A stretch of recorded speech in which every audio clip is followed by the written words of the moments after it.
And finally, she's challenged gender stereotypes and made her way to the top of her profession. Annie Divya is just 30 years old and is now the world's youngest female commander of a Boeing 777 aircraft. Divya is a pilot with Air India. We spoke to her earlier.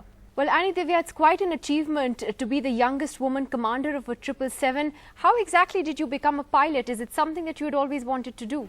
Yes, this is what I always wanted to do. It was my childhood dream. As a small kid, when I look into the clouds, I always wanted to be there. And so one day my mom told me that you should become a pilot. And from then on, yes, it's always the dream. I wanted to be where I am. Well, it's great that you had your family's support very clearly. They weren't apprehensive at all. Yes, I always had my family's support. All of my brother, sister, mom, dad, everybody has been very supportive in every sense possible. Well, you know, it is still quite a male-dominated profession. Do you still meet people though who are surprised that you're a woman and that you're flying a 777? It is a male-dominated profession, but it's changing a lot. The thought process is changing a lot in aviation. Right now, we have a lot of women pilots, especially in India. So yes, sometimes when I travel across, people are a bit surprised to see a young women commander, but they're very pleasantly surprised.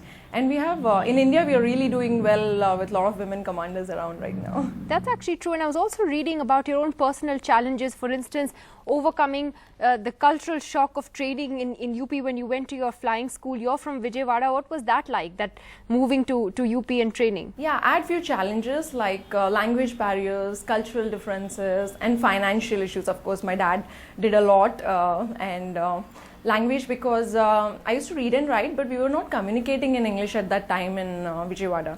So when I went to a new place, I had to get used to the language and the accent and the pronunciations. And also my dressing had to be a bit changed, also because I was wearing only salwar kurta at home, and for flying, of course, we wear uniform. Happy with those changes. I learned a lot there. Well, finally, what would you say to young women who want to pursue their dreams to maybe become pilots like yourself, but could be facing challenges to doing that, maybe even lack of support at home? What would you say to them? I think everybody should achieve their dream. Girls, boys, everybody should go for their dreams. And yes, you have to look for a bit of support. I would definitely say support helps, but your own determination will also help you a lot in life. All right, Annie Divya, thank you very much for talking to us on the program today. Nice to end on that note for once. Thank you so much for having me here.